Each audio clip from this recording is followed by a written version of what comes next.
Antonio Solá es un estratega, es un consultor, es una eminencia en la consultoría y en la estrategia política mundial.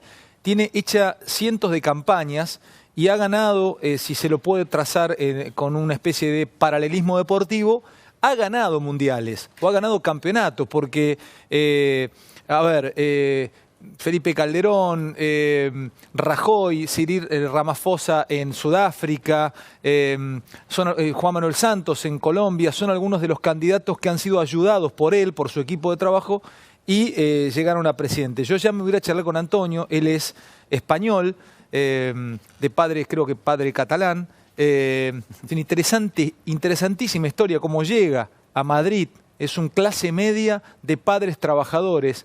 Podría ser tranquilamente la historia de un argentino de una provincia llegando a Buenos Aires y hoy triunfando a nivel mundial. Ha trabajado con candidatos en Argentina y en un ratito estoy charlando con él. Antonio, buenas noches, ¿cómo estás? Buenas noches, muy bien. Te aprovecho, esta es la mesa, una de las mesas, tal vez la mesa periodística más importante o más fuerte de la República Argentina. Ellos son directores de periódicos y la mayoría de ellos directores o manejan redacciones y sus propios programas. En la experiencia que vos tenés como consultor, sí. Mira que trabajaste en África, trabajaste en Europa, trabajaste en América. Sí. ¿Viste alguna vez una elección con tanto nivel de polarización o de grieta entre los periodistas de un país o solamente pasa acá, Antonio? No, yo creo que en Estados Unidos, en la de Donald Trump, en la primera elección pasó de la polarización con los medios, en México también ha pasado, en España acaba de pasar y también aquí en Argentina, pero la verdad es que aquí está bastante virulento el asunto, ¿no? Vi casi toda la mesa y presté con mucha atención la tensión que se está viviendo con los periodistas. Pero es algo que está transitando por todos los países del mundo. ¿Esa grieta termina siendo un negocio para algunos en el mundo? ¿La grieta? La grieta. Absolutamente sí. Absolutamente sí. Sí, señor. Es utilizada por las fuerzas políticas. Claro, en interés propio. Bueno, ahora me voy a charlar con Antonio. ¿Quieren hacer alguna pregunta con respecto a esto? A Antonio, si no ya... Sí, Pablito. No, solamente una. Me va a retar el ron. Pablo. ¿Cómo estás, Antonio? Es un placer, Pablo. Un placer a ti escucharte. Generalmente, y este fenómeno en Europa me parece que se está dando mucho, y cuando citaste a Trump, los populismos o los movimientos antisistema son los que le sacan mayor, no digo los autores, pero los que le sacan mayor provecho a los enfrentamientos de grieta, ¿no? Sí, los antisistema. Lo que pasa es que el mundo está cambiando y está cambiando muy rápido y efectivamente los antisistema están encontrando un espacio. Lo acabamos de vivir ahora mismo en la elección presidencial de Panamá. Es un país pequeño en Centroamérica en donde un antisistema independiente ha logrado hacerse con el 20% de la elección y la categoría independiente ha tenido el 25% de una elección en un país donde eso nunca había pasado o hacía muchos años que no pasaba. Así que efectivamente los antisistema están abriéndose una brecha, ¿no?, en todo el mundo. Antonio, ¿cómo te va? Buenas noches. Buenas noches. Una pregunta que nos tiene en vilo todas las noches, ¿no?, que es ¿cuándo se define una elección? Estamos a 5 meses de la elección de la primera vuelta, pero vivimos consumiendo encuestas, encuestas de opinión y demás. ¿Cuál es el verdadero tramo temporal en el cual una elección se define? Las 2 últimas semanas. Fundamentalmente, las 2 últimas 2 semanas. Bajamos y volvemos. O sea, volvemos. Las encuestas miden y miden razonablemente bien, tienes que tener buena técnica en eso, pero no están detectando bien lo que se ha denominado las espirales de silencio de los ciudadanos y creo que eso se está llevando hasta la polarización final de una elección. En la última semana y media se decide el voto. Ahora, así que aquí no está nada dicho. Una Romanita y me voy, rápido. con Antonio. No, sí. si quería, me interesaba mucho si él considera el kirchnerismo, por ejemplo, antisistema, porque hay algunos colegas o periodistas que se definen como militantes que, por ejemplo, comentaban o escribieron que en esta mesa estamos aterrorizados ante la posibilidad de que vuelva Cristina Fernández de Kirchner. En lo personal, y supongo que hablo por mis compañeros también, a mí me aterroriza un golpe de Estado. No me aterroriza una elección, digamos, libre y democrática. Claro. Pero bueno, la verdad es que yo también estaría aterrorizado, ¿no? ¿Sí? Hey. Con la vuelta de Cristina Fernández de Kirchner. Yo creo que la autocracia no es buena en ningún país, ¿no? Y ella es una autócrata. Definitivamente. Pero ¿te parece bien la palabra aterrorizado? Porque yo creo que se banaliza un poco el terror, ¿no? Porque el Lo que pasa es que estamos en la televisión y a lo mejor hay ciertas palabras que se utilizan para darle más énfasis a lo que uno siente. ¿Qué es un autócrata? Pues un autócrata es el paso previo a un dictador. El autoritarismo. Es el que tiene la capacidad de haber hecho con la prensa en este país lo que hizo. cuando gobernó, ¿no? Como Rafael Correa, como lo hizo Maduro, como lo ha hecho Ortega en Nicaragua, como lo ha hecho Juan Orlando de la derecha en Honduras. Esto no es de izquierda o de derecha, sino es hasta dónde nos dejamos por nuestros gobernantes. Bueno, señores, qué noche. Va a estar picante. Gracias por todo, chicos. ¿Podemos quedar bien? Nos vemos mañana. Escuchame, nos encontramos en la casa de Javi para ir a lo del libro. Sí. Y vamos todos lados. Pablito va primero. ¿Puedo llevar el ejemplar de Viene Cabo? Pablito, Y lleva. le invitamos a cenar a Cristina. Yo voy a estar invitamos llegando después a cenar justo, a Cristina. Antonio, un Voy a estar gusto ahí sobre la conocerte. hora. Alejandro, ¿Cómo es un estás? Un placer enorme, No, realmente. el placer es mío. Estaba viendo tu historia, ahora me meto en algunas cuestiones, pero ¿qué historia tenés? Tenés una historia muy particular, sos de padres trabajadores de clase media, podríamos decir. Llegaste en un camión cargado de jamones a Madrid, ¿es así? Es así. Sos es de así. un pueblo, en realidad, te criaste en Cataluña, pero sos de un pueblo ¿de dónde? Yo me crié en Cataluña, pero mis padres son del sur, de Andalucía. Sí. Ambos. Mi Sí. padre no es catalán, pero estaban emigrantes en Barcelona cuando yo nací, soy catalán de nacimiento Sí. y viví 14 años ahí. ¿Qué sos? ¿Sos estratega? Vamos a presentarte un poco. Te está viendo toda Argentina en Bien. vivo. Está bien decir consultor político, estratega. Acá conocemos en tu profesión, en tu mundo, te conocemos por supuesto a vos, Claro. pero tenemos en el día a día a Durán Barba. Bien. ¿Sos colega de Durán Barba? ¿O Por Durán supuesto. Barba es tu colega? No, por supuesto, yo soy colega de él, digamos. Compartimos la misma profesión, estamos en el mismo segmento y creo que consultor o estratega son dos palabras que nos definen bien. Para presentarte y seguir con esta forma de que te conozca más la gente, trabajaste en un montón de campañas. Sí. Se cuentan las ganadas, también están las Claro, perdidas. muchas. Pero entre las ganadas trabajaste en la campaña de Rajoy, presidente, Sí. Santos en Colombia, Sí. Ramaphosa en Sudáfrica. Sí. ¿Qué tuviste? Haití. Haití, dos presidentes. Haití, dos presidentes. Contribuiste en la llegada de López Obrador ahora a México. Correcto, también. O sea, has pasado de partidos de izquierda a partidos de derecha. Sí. Y ahí empieza la primera pregunta. ¿Está perimida esa categoría? Durán Barba me dijo acá en tu misma silla que esa categoría es antigua, que soy un viejo pensando así, que estoy vetusto. No, eres un hombre joven. Yo no te diría eso, pero definitivamente yo sostengo que la muerte de las ideologías es a lo que estamos viviendo en estos años, en este siglo, sobre la primacía, y lo estamos viendo aquí en Argentina también, de los liderazgos. Entonces no es un tema ideológico, es un tema de personas. Repetime eso, mueren las ideologías Mueren las ideologías. y empiezan a surgir los liderazgos. Sí, vuelven a emerger con mucha potencia los liderazgos y las ideas más que las ideologías. Y creo que eso es mucho más importante en el mundo que estamos viviendo, en donde la individualidad, las personas y los líderes son más importantes. ¿Qué te pasa o qué ocurre si en un país irrumpe un líder dentro de una ideología? Bueno, no pasa nada, puede llegar a gobernar. Estamos, digamos, en los últimos décadas, según yo, en las últimas probablemente 2 décadas en que eso va a estar pasando en algunos países, y creo que es una política en extinción. La ideología por encima de los liderazgos y tratar de venderle lo que vulgarmente se ha dicho, digamos, el pan para hoy y el hambre para mañana, ¿no? Las ideologías no nos dan de comer, nos dan de comer las ideas aplicadas de la mente al músculo y tener la capacidad de aplicar un programa de gobierno que saque a la gente de donde está. Eso es lo que quiere la gente quiere vivir mejor, nada más. Esto es acá, en Haití, en Sudáfrica y en España, en todos Donde lados. quiera, sí, señor. En todos lados, eso Sí, aplica señor. para todos. Sí, señor. Las redes sociales. Acá se dice que Cambiemos utiliza mucho redes sociales y que incluso se le endilga a Marcos Peña tener un ejército de trolls. Ujú. ¿La red social qué logra? ¿Horizontalizar el mensaje y desverticalizarlo, si me permitís el neologismo? ¿O hay algún otro logro de la red social? Mira, yo creo que son dos cosas muy importantes. Una, la que acabas de mencionar, y la otra, que genera más comunicación que información. Y la gente quiere comunicación que es sentimiento, más que información que es conocimiento. Para que está buenísimo. ¿La información es sentimiento? Sí, señor. Genera sentimientos y la información genera conocimiento y eso es algo muy distinto. La gente, las personas quieren saber quién eres. Quieren saber que vienes de Santa Fe o que yo vengo de Barcelona, que llegué a Madrid en un camión de jamones y que tengo un pensamiento y que tengo una forma de expresarlo, de poder comunicarlo a través de este programa, de estar contigo, de pensar, por ejemplo, que es lo que a mí me mueve, que construir un mundo mejor a través de la política es posible. Y quieren saber historias, quieren saber quién eres. Quieren saber tu ADN, tu identidad. ¿Eso en la política o en la vida? Eso en la vida. En la vida hoy. En la vida, por eso nos pasamos viendo Facebook, Ahora, Instagram, ¿qué pasa si yo, etcétera, ¿no? si yo soy candidato y te contrato? Ujú. Venís, sos un hacedor de campeones y te contrato. Empiezo Bien. a trabajar con el equipo Antonio Solá. Y vos me empezás a desnaturalizar. Me empezás a decir, mira Alejandro, no conviene que hables de esta manera, sos santafesino, pero te aspirás las S, es decir, más o menos, decís más o menos, es una manera de hablar de los santafesinos. Bien. Y yo te empiezo a seguir y siento que me desnaturalizo. ¿Qué hago? ¿Te termino siguiendo a vos, te doy bola a vos, como decimos acá, o hago la mía? ¿A dónde va? ¿Cuál es el límite? Porque alguna vez te escuché decir que incluso vos coachaste o trabajaste con Sergio, con Massa, y no les dio mucha bola en el camino que tenía que tomar al final. Creo que no nos dio ninguna. No les dio bola. Sí, no nos dio ninguna. Él ya estaba mal cuando yo llegué a esa campaña y él lo reconoció después de un almuerzo y no nos dio bola. Pero digamos, independientemente a eso, lo que yo creo es que uno no se puede desnaturalizar. Y uno tiene que...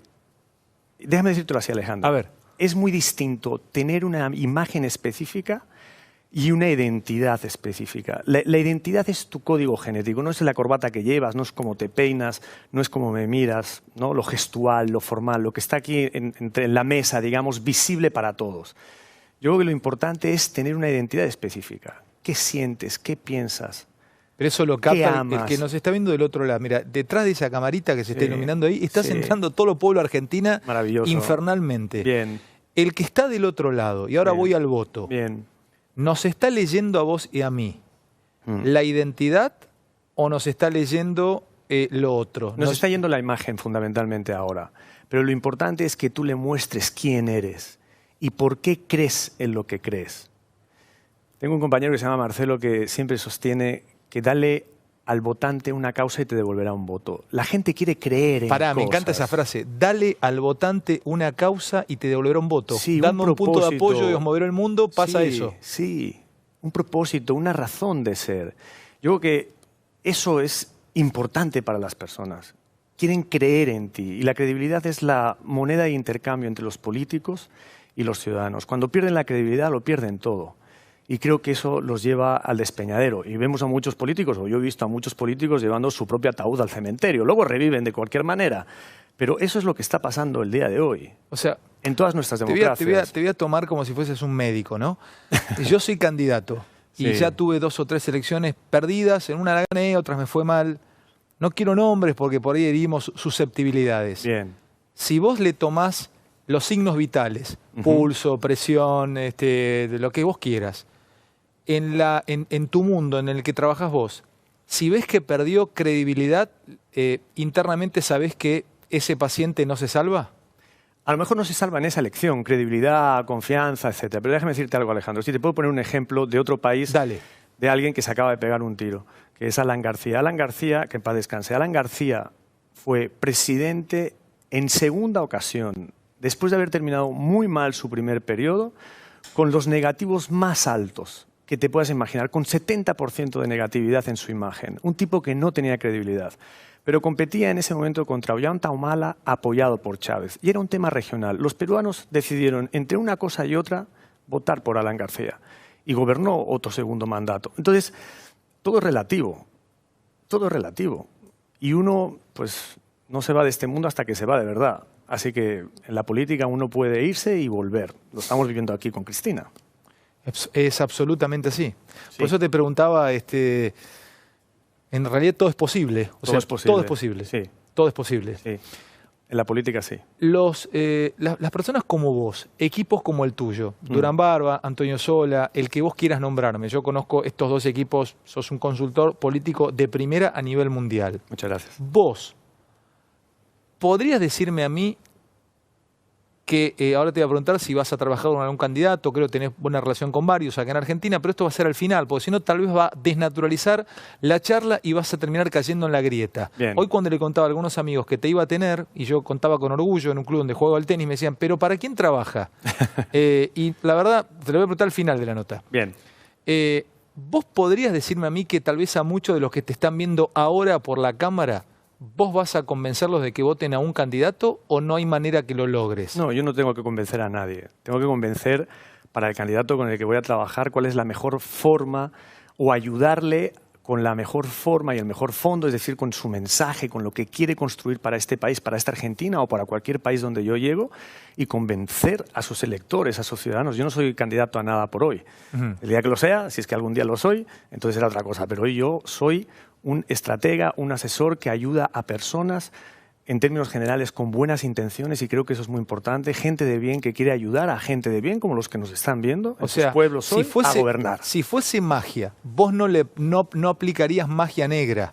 O sea, No. vos tratás de ayudar. También ahí te pregunto, en el Bien. mundo de ustedes, ¿existe la mala arte? Si vos quisieses hacer ganar a alguien o sumarle puntos con una campaña sucia. Yo sé que vos hablás de campaña de contrastes. Así es. No te gusta hablar de campaña sucia. No. Explícame la diferencia entre sucia y contraste. Mira, yo siempre digo varias cosas. Una es que los candidatos deben de decir la verdad, pero no todo de golpe. Tienen que aprender a administrarla. Para. Los candidatos deben decir la verdad, pero no toda ahí de golpe. Claro, que la tienen que administrar. Y eso es un derecho legítimo de cada quien. Di la verdad, pero no toda de golpe. Y eso es una campaña electoral también.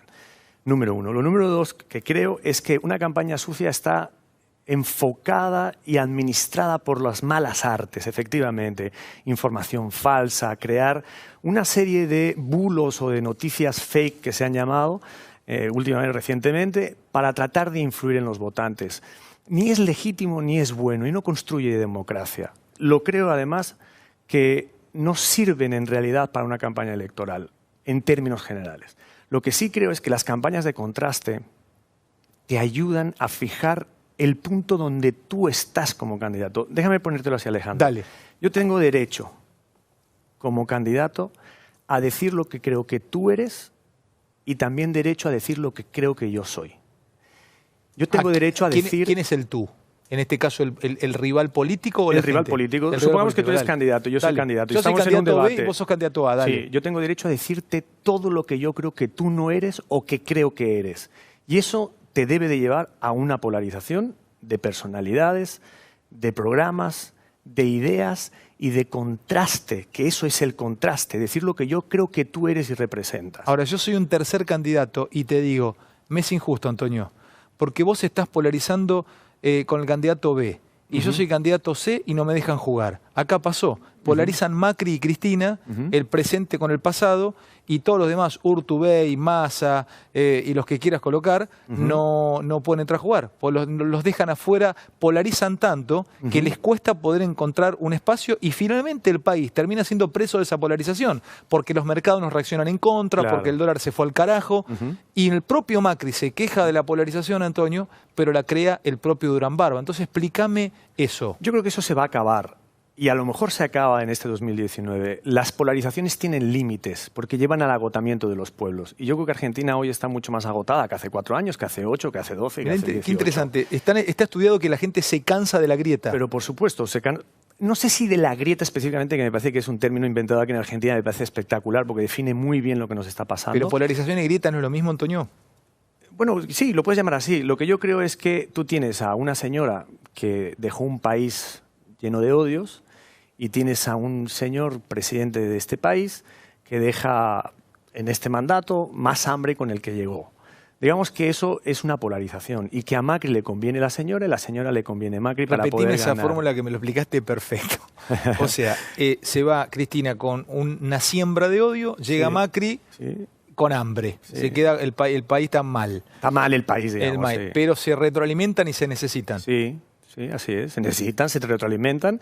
Y lo que está pasando es que Cristina, yo creo que va a estimular el odio porque le conviene y va a ir a hablarle también a su público, a su electorado, y hace bien porque esa va a ser su estrategia. Y el señor Macri pues lo tiene muy difícil porque la economía no le está ayudando y deja un país más hambreado que el país que recibió de alguna manera. O esa es la percepción que hay. Así que el más perjudicado en este momento en esa polarización es el presidente Macri. ¿Qué quiero decirte con esto? Que no sé si el 40-50% restante de la población que no está en esos dos polos va a tener la capacidad de escuchar otras cosas, porque estos dos polos están gritando demasiado. Eso pasa en otros países. El 40 o 50 que queda fuera de ese... es como si estuvieses en un restaurante y se empiezan a gritar, dos personas a gritar. Y vos querés hablar con... no se te escucha. O sea, el grito entre Cristina y Macri tapa el que hablen otros candidatos. ¿No les queda otra que gritar a los otros candidatos? Primero, estos dos polos son sordos y se gritan. Son sordos y no se escuchan. Se gritan todo el tiempo. Pasa en redes, pasa en todos lados. Pasa en todos lados, sí, porque luego tienen los defensores que también, por un lado, son los odiadores y por otro, los que tratan de defender a Macri, que son, insisto, los dos extremos. Yo creo que esa alternativa que se ha llamado federal, los que están en el medio, tienen la oportunidad de buscar una estrategia que les permita a ese resto que no está en ninguno de los dos extremos y que cada vez es más grande, de poderles dirigir con una muy buena estrategia un mensaje que sea oportuno. Y yo creo que eso va a pasar. Creo que va a haber 3 espacios muy potentes en esta elección y yo no tengo tan claro lo que decían antes en tu mesa de que definitivamente van a pasar a segunda vuelta Cristina y Macri. Yo creo que eso no va a ser. Epa, jugás una carta fuerte. Bueno. ¿Vos creés que no va a haber balotaje? O sea, tu lectura... No, yo creo que va a haber balotaje. No, entre Macri y Cristina. Así es. Se colaría una tercera fuerza ahí en ese balotaje. Se va a colar. Así es. Porque además, Alejandro, y también pasa en otros países, Argentina no está ajeno a lo que está pasando en el mundo. Hablar de cosas hechas al día de hoy, cuando ni siquiera se ha librado la batalla electoral, es cuando menos de una audacia por parte nuestra tremenda. Los ciudadanos son mucho más inteligentes, mucho más que tú y que yo. Sienten cosas, viven todos los días, pasan hambre, pasan dolores. Y la elección no está en disputa. Nosotros creemos que sí, porque estamos aquí en tu estudio, discutimos, somos periodistas, nos dedicamos a esto. Pero mucha gente mañana se levanta a las 6 de la mañana para ver cómo llena la olla de arroz. Y eso sí es difícil, eso es del carajo de difícil. Y probablemente tú y yo, que venimos del interior de nuestros países, lo vivimos con nuestras familias. Creo que la polarización, que es normal en una campaña electoral, va a dar para esos 3 espacios, que no se ha disputado nada todavía, que estamos en una apasionante campaña electoral y que una cosa son las PASO, otra es la primera vuelta y otra va a ser la segunda vuelta. Así es. ¿Por qué las PASO van a ser? ¿Por qué la pones también le das mucha importancia a las PASO? No, porque es una etapa más de las campañas electorales en algunos países y aquí en Argentina fungen con algo que es importante. ¿Por qué? Porque te obliga en junio a cerrar las listas y porque te obliga a ir a competir aparentemente en un espacio, en tu espacio político, en este caso pues el kirchnerismo, pues el oficialismo, Cambiemos, esto que se ha llamado Alternativa Federal o cualquier otro espacio, para tratar de tener la mejor opción en ese espacio. Y eso es en agosto y después de agosto Dios dirá. El que quede el primero y el segundo y el tercer lugar, el cuarto y el quinto, quiere decir que no tienen opción para luego ir a primera vuelta y quedar en el primero y el segundo. O sea, Antonio, yo voy a estar haciendo el programa de acá a los últimos 15, 20 días previos a las elecciones. O sea, todo lo que hable puede ser absolutamente al pedo, como decimos en mi país. O sea, que por un rabanito. O sea, pudiera ser. Pudiera ser. Pudiera ser. Se define en los últimos 15, 20 días de elección. Menos, más corto todavía. De 2 semanas, 15 días hacia el día de la elección. Ahí empieza a decidir el voto el que vota. Mucha gente, sí. Incluso gente que tiene decidida el voto en esas 2 semanas lo puede cambiar. ¿Qué estudiaste con tu equipo, por lo menos en el mundo? ¿Cómo está votando la gente? Por ahí lográs que muchos del otro lado digan, tiene razón Sola, voto así o voy a votar así. ¿Vota cómo la gente? ¿Vota con sentimiento cuando está ahí adentro? ¿Qué le mete al voto? ¿Lo piensa el voto? ¿Va y dice, uy, me van a ver qué hago? ¿O cómo votan ahí? No, el voto es absolutamente emocional. El 95% de las decisiones que tomamos tú, los que nos están viendo y yo, son absolutamente emocionales, el 95%.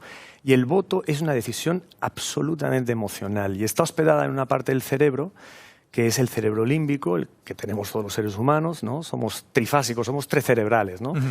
Y en el cerebro límbico está hospedado el voto.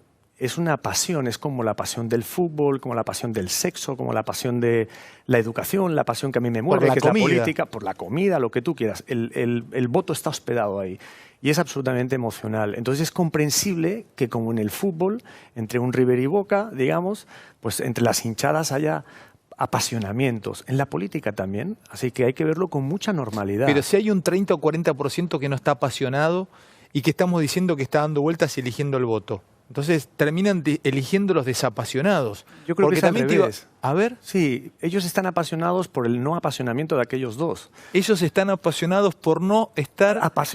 No están en un lugar, pero no quiere decir que no vivan con pasión lo que les pasa, lo que transita por ellos en su vida o por cómo están viendo la política. Mucha gente se levanta aquí, estos dos, estoy harto de estos dos, estoy cansado, ya no quiero saber más. Eso también es hablar de manera emocional y de sentir de manera emocional. ¿Por qué los que es buenísimo, descartamos? decir, lo escucho mucho eso, tenerlo Sí, claro. Yo no aguanto claro. más ni que no llego a fin de mes, Al ni la pedo otra este presidente que me... tenemos, y Sí. esta es una loca que ya no queremos saber nada. Y sí, la gente también piensa así. ¿Y te crees que no están apasionados? En cualquier bar, en cualquier esquina de esta bella Buenos Aires que amo tanto, se habla así. Ujú.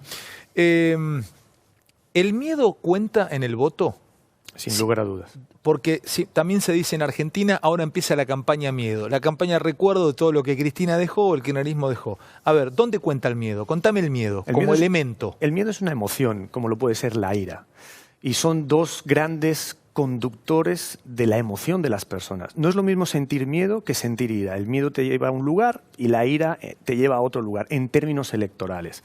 La ira es más irracional. Por ejemplo, la elección que acabo de vivir en México con López Obrador, yo participé en la mesa de la izquierda, fue llena de ira contenida de los mexicanos, hartos realmente del sistema político que estaban viviendo tradicional y de Peña Nieto, el presidente, uno de los presidentes con una salida con indicadores más bajos de todas las últimas décadas en ¿Pero México. ira dónde? ¿En los que trabajaban en las mesas o en la gente o en el mexicano? No, en el mexicano. Ah, cuando fueron a votar con ira. Con mucha ira. Y eso terminó votando, no sé si me va a gustar López Obrador, pero voy a votar por él, porque estoy harto. Y votaron así. Y bueno, hay que descubrir en Argentina cuál va a ser la emoción primaria. Para que es buenísimo. El que descubra de ustedes cuál va a ser la emoción primaria que va a primar en el momento del voto, tiene parte de la elección ganada. No, luego hay que salir a pelear, ¿verdad? Y el candidato tiene que salir a jugar a la cancha, pero evidentemente tienes un gran avance en saber cómo lo están sintiendo los argentinos. No me vas a dar gratis lo que habrás estudiado, pero bueno, ya tenés más o menos una idea de qué está primando en Argentina. Odio, ira, superación. ¿Tenés idea más o menos qué prima? Sí. Mira, Argentina es un país complejo como lo son todos. Y yo creo que aquí todavía está habiendo una mezcla de varias emociones. Definitivamente el odio va a estar en la mesa. El odio va a estar en la mesa. Sí, el ira y el miedo también. Porque lo van a poner partes interesadas. Y yo creo que ahí es donde se va a manejar una parte de la elección, necesariamente, ¿no? Nosotros terminamos trabajando y terminamos destrozando a los consultores, no a ustedes, a los que encuestan. A los que encuestan.